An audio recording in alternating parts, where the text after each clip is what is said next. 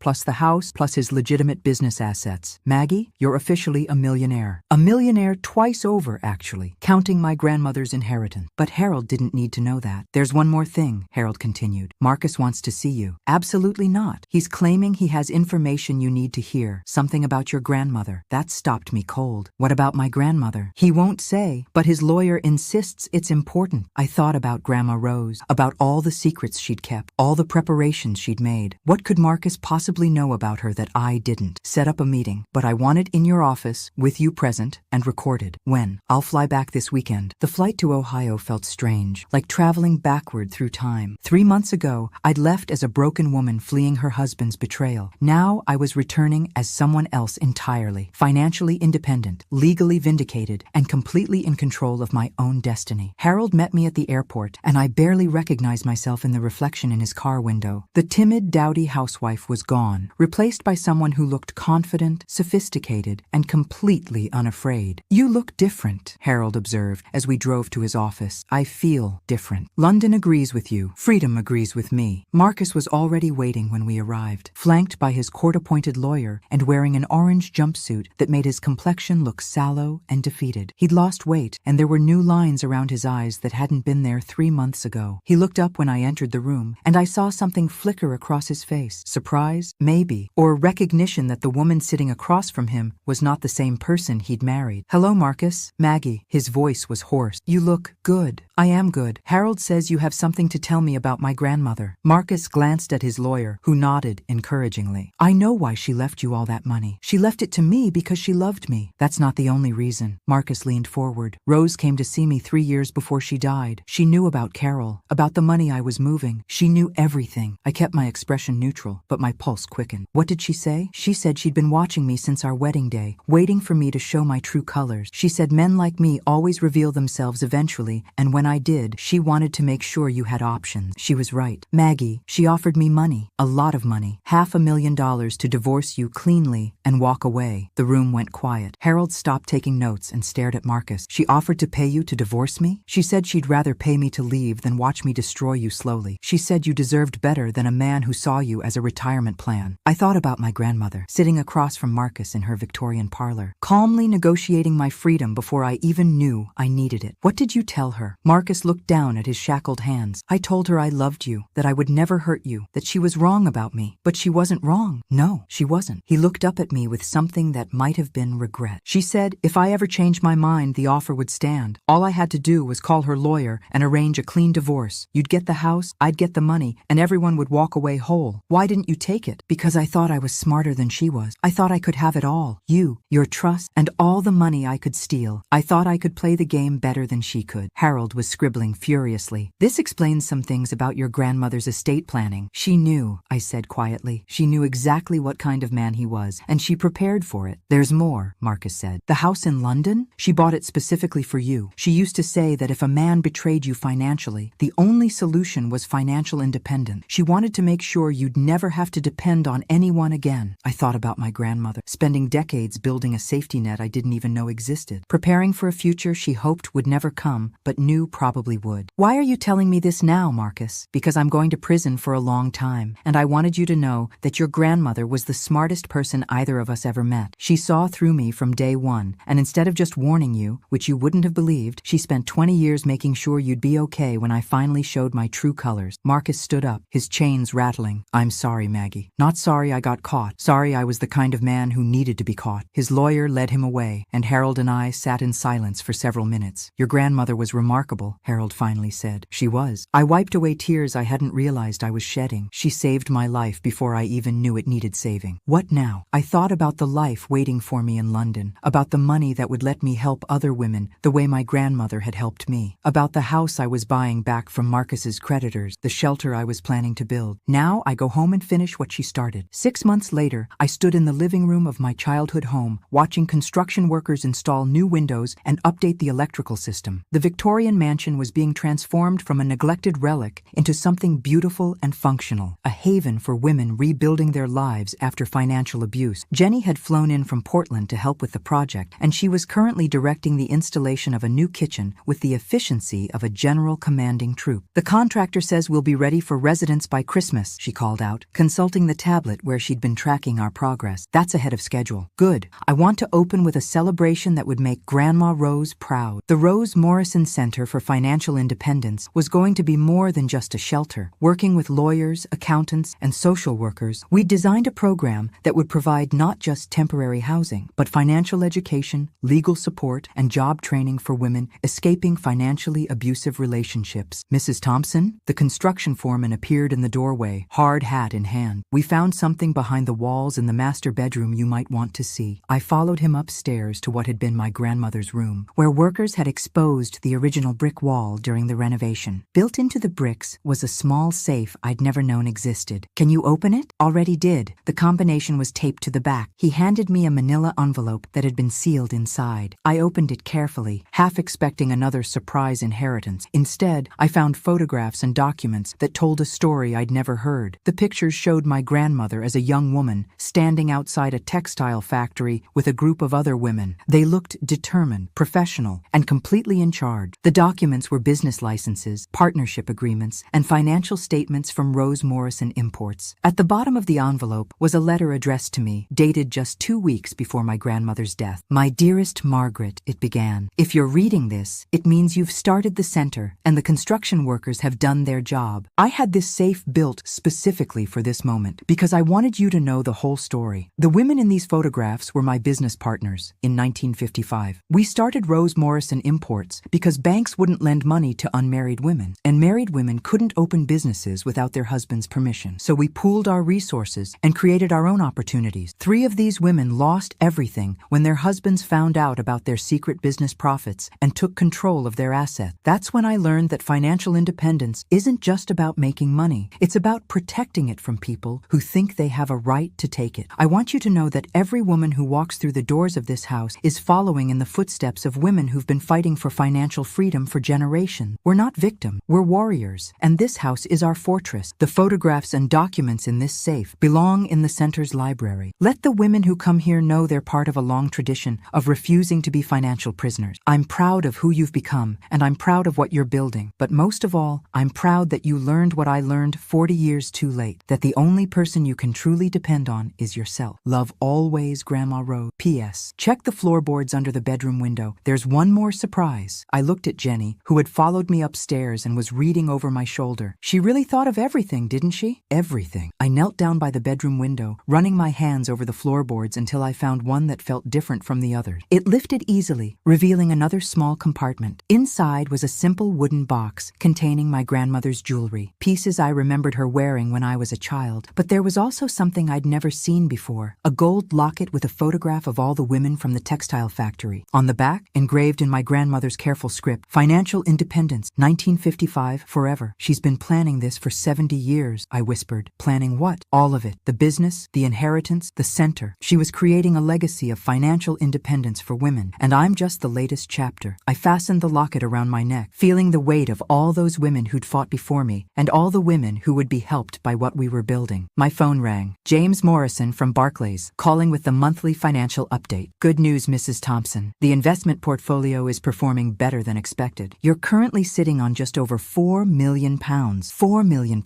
Enough to fund the center for decades. Enough to help hundreds of women rebuild their lives. Enough to create the kind of financial security that no one could ever steal or manipulate. James, I want to set up an endowment fund. Something that will keep the center running indefinitely. Excellent idea. How much were you thinking? Half of everything. £2 million to create a permanent foundation. That's very generous. It's not generous. It's necessary. This work has to continue long after I'm gone. After I hung up, Jenny and I spent the afternoon going through the photographs and documents from my grandmother's safe, creating a timeline of women who'd been fighting for financial freedom decades before it was fashionable. You know what this means, don't you? Jenny said, studying a 1960s partnership agreement. You're not just opening a shelter, you're continuing a movement. I guess I am. That evening, I walked through the rooms of the house, imagining them filled with women who were starting over, learning to manage their own money, discovering their own strength. The dining room would be a classroom for financial literacy workshops. The library would be filled with resources about legal rights and business planning. The sunroom would be a quiet space for counseling and support groups. And in the master bedroom, now being converted into my office, my grandmother's photographs would hang on the walls as inspiration for every woman who walked through our doors. The house was coming alive again, just as my grandmother had always intended. My phone buzzed with a text from Harold Webster. Marcus's sentencing hearing is next week. Do you want to attend? I typed back, no thank you. I'm busy building the future. Because that's what this was really about. Not revenge against the past, but hope for the future. Every woman who learned to protect her assets, every divorce that ended with fair financial settlements, every marriage that started with prenuptial agreements and separate bank accounts was a victory. Marcus Thompson had tried to destroy me financially and leave me with nothing. Instead, he'd given me the motivation to create something that would protect women for generations. I looked out the window at the garden where my grandmother had taught me to plant seeds and tend growing things. Tomorrow, construction would begin on the final phase of the renovation, a conference center where we could host workshops, seminars, and training programs. The Rose Morrison Center for Financial Independence wasn't just a shelter. It was a school, a fortress, and a launching pad for women who refused to be victims. And it was just the beginning. The grand opening of the Rose Morrison Center drew women from 6 states and 3 countries. The local media had picked up the story of the wealthy widow who turned her childhood home into a revolutionary resource for financial abuse survivors, and suddenly everyone wanted to know about our programs. I stood in the renovated parlor, wearing my grandmother's locket, and watching women tour the facilities with expressions of wonder and hope. These weren't just visitors. They were future residents, volunteer supporters, and professional allies who understood that financial abuse was often the most devastating and least discussed form of domestic violence. Mrs. Thompson? A young woman approached me hesitantly. She looked to be in her 30s, well-dressed, but with the haunted eyes I'd learned to recognize. I'm Sarah Mitchell. I read about the center online, and I was wondering if you might have a moment to talk. I led her to the quiet alcove we'd created in what used to be my grandmother's sewing room. Sarah sat on the edge of her chair, clutching her purse like a lifeline. My husband controls all our money, she began, the words tumbling out in a rush. He gives me an allowance for groceries and household expenses, but I have to show him receipts for everything. I don't have access to our bank accounts, our investment portfolio, or even my own credit card. How long has this been going on? 15 years. It started gradually after we married. He said he was better with numbers, that I shouldn't worry about financial matters. I was young and stupid enough to think it was romantic. You weren't stupid, Sarah. You were trusting. There's a difference. I want to leave. but I don't know how. I don't have any money of my own, no credit history, no job experience. He's made sure I'm completely dependent on him. I'd heard variations of this story dozens of times in the past month. Women trapped not by physical violence, but by financial chains that were just as effective at keeping them imprisoned. Sarah, what would you do if money weren't an issue? If you could support yourself independently? I'd leave tomorrow. I'd take my children and start over somewhere he couldn't find us. Then let's figure out how to make that happen. I spent the next hour outlining the center's exit planning services. We would help Sarah open secret bank accounts, document her family's assets, connect her with employment counselors, and create a step-by-step plan for financial independence. You can do this, I told her as she prepared to leave. I know it feels impossible, but you're stronger than you realize. How do you know? Because I was where you are 2 years ago. My husband stole nearly everything I owned and planned to disappear with his mistress, leaving me broke and alone at 62. Sarah's eyes widened. What did you do? I got angry. Then I got smart. Then I got even. And now? I gestured around the center, at the workshops in progress, the legal aid clinic being set up in the library, the job training program starting next week. Now I help other women get smart before they have to get even. After Sarah left, I walked through the house, checking on the various activities. In the dining room, a retired banker was teaching a workshop on reading financial statements. In the sunroom,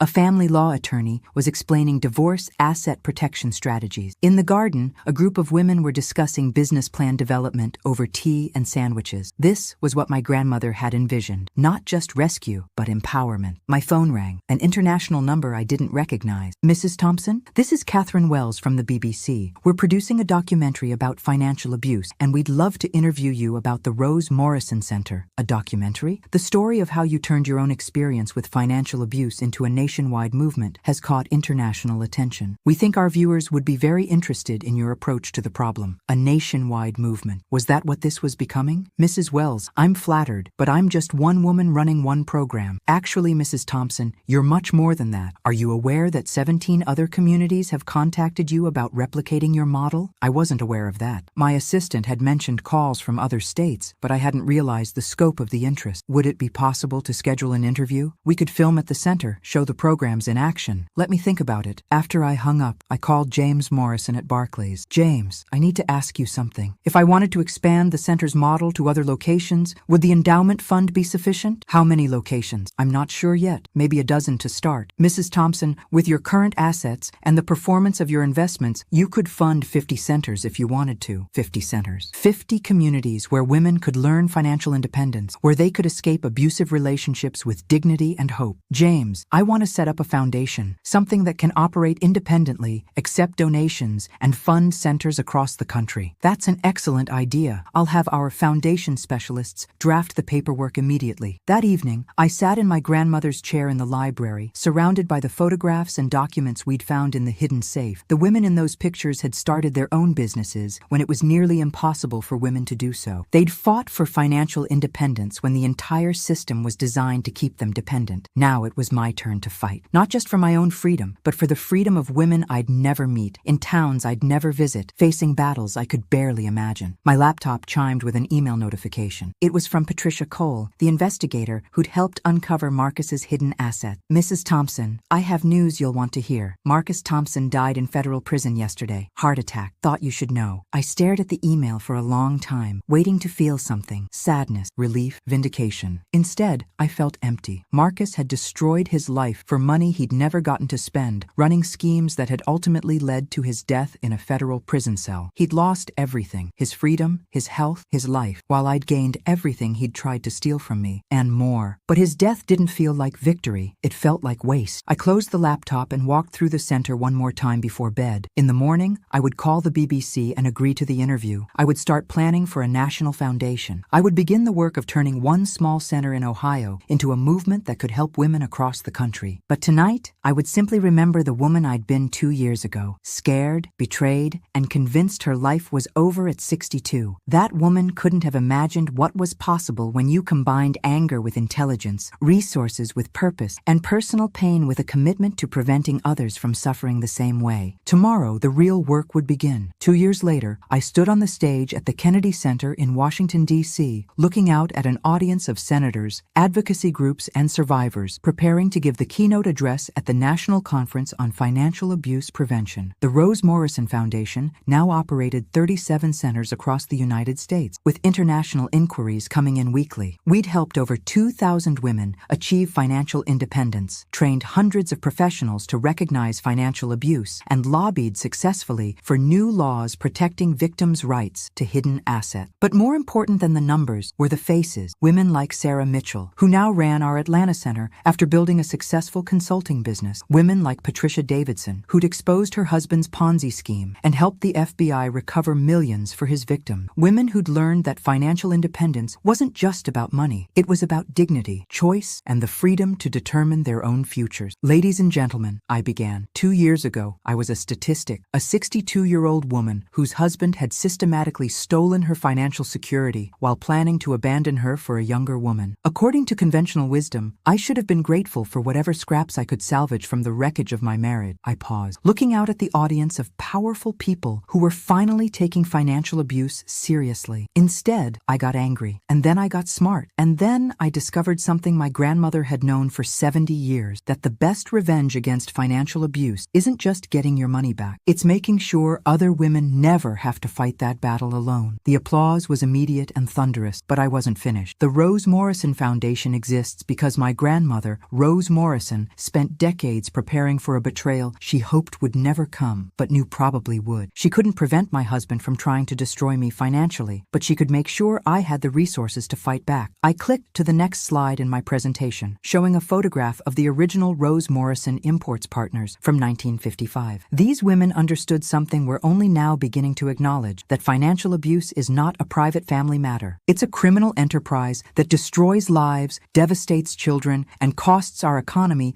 billions of dollars every year. Another click, showing statistics that made the audience shift uncomfortably. 99% of domestic violence cases involve financial abuse. Victims stay in dangerous relationships an average of 7 years longer when they lack financial resources to leave. Women who escape financially abusive relationships face poverty rates 3 times higher than the general population. I closed the presentation and stepped away from the podium, speaking directly to the crowd. But here's what those statistics don't tell you. What happens when we give women the tools to protect themselves financially? When we teach them about separate bank accounts, credit monitoring, and asset protection strategies? When we provide legal support, business training, and long-term mentorship? I paused again, thinking about Sarah, Patricia, and all the other women who'd transformed their lives through the Foundation's programs. They don't just survive, they thrive. They start businesses, buy homes, send their children to college, and most importantly, they help other women do the same. The standing ovation lasted 5 minutes, but the real impact came afterward, during the networking session, when senators approached me about federal funding, when prosecutors asked about training programs, when survivors shared their own stories of triumph over financial abuse. That evening, I had dinner with Jenny and James Morrison, who'd flown in from London for the conference. "Your grandmother would be so proud," James said, raising his glass of wine. "You've exceeded every dream she had for this foundation." "I think I'm just getting started," I replied. "We've proven the model works domestically. Now I want to take it international." "International?" Jenny raised an eyebrow. "Maggie, you're 65 years old. Don't you think you've done enough?" I thought about all the emails I received from women in other countries, describing financial abuse that made American cases look simple by comparison. Women in cultures where they couldn't own property, open bank accounts, or work outside the home without male permission. "Jenny, my grandmother was fighting financial abuse for 70 years. I've barely gotten started," James smiled. "What did you have in mind?" "I want to establish centers in London, Dublin, Toronto, and Sydney to start. Create an international network of resources and support. Develop training programs that can be adapted to different legal systems and cultural contexts." That's ambitious. It's necessary. After dinner, I walked back to my hotel through the streets of Washington, thinking about the journey that had brought me here. 3 years ago, I'd been a betrayed wife fleeing to her childhood home with nothing but rage and determination. Now I was the founder of an international foundation, a recognized expert on financial abuse, and a woman who'd turned her personal nightmare into hope for thousands of others. My phone buzzed with a text message from Sarah Mitchell. "Just helped our 100th client at the Atlanta Center. She's opening her own accounting firm next month. Thank you for showing us what's possible." I smiled, thinking about that terrified woman who'd approached me at the center's grand opening, convinced she was trapped forever in a financial financially abusive marriage. Now she was helping other women discover their own strength and independence. That's what the foundation was really about. Not rescue, but transformation. Not charity, but empowerment. Not victims, but warriors. I reached my hotel and took the elevator to my suite, looking forward to tomorrow's meetings with International Advocacy Group. There was so much work still to do, so many women who needed to know that financial independence was possible at any age, in any circumstances. Before bed, I called the London flat that was still technically my primary residence, checking my answering machine for messages. Among the usual business calls was one that made me smile. Mrs. Thompson, this is Elizabeth Harper from Oxford University. We'd like to offer you an honorary doctorate in recognition of your groundbreaking work in financial abuse prevention. The ceremony would be in June if you're available. An honorary doctorate from Oxford University. My grandmother, who'd never finished high school but had built a business empire through sheer determination, would have gotten such a kick out of that. I opened my laptop and began drafting a reply to Elizabeth Harper, accepting the honor on behalf of all the women who'd taught me that strength could emerge from betrayal, that wisdom could grow from pain, and that the best response to being underestimated was proving everyone wrong. Outside my window, Washington, D.C. sparkled in the darkness, full of power and possibility. Tomorrow I would meet with lawmakers about strengthening financial abuse legislation. Next month, I would break ground on the first International Rose Morrison Center in London. Next year, I would publish the book that would teach women around the world how to protect themselves financially before they needed protecting. But tonight, I would simply remember the moment when I'd found that suitcase in my grandmother's bedroom, filled with cash and possibilities I'd never imagined. That woman had thought her life was ending. This woman knew it was just beginning. I closed my laptop and walked to the window, looking out at the city where powerful people made decisions that affected millions of lives. Tomorrow, some of those decisions would include funding for financial abuse prevention programs, legal protections for survivors, and educational initiatives that would teach young women to value their financial independence as much as their romantic relationship. My grandmother had spent 70 years fighting for women's financial freedom. I'd spent 3 years building on her foundation, and somewhere out there, women I'd never meet were discovering their own strength, planning their own escapes, building their own futures. The war against financial abuse was far from over, but tonight it felt like we were winning.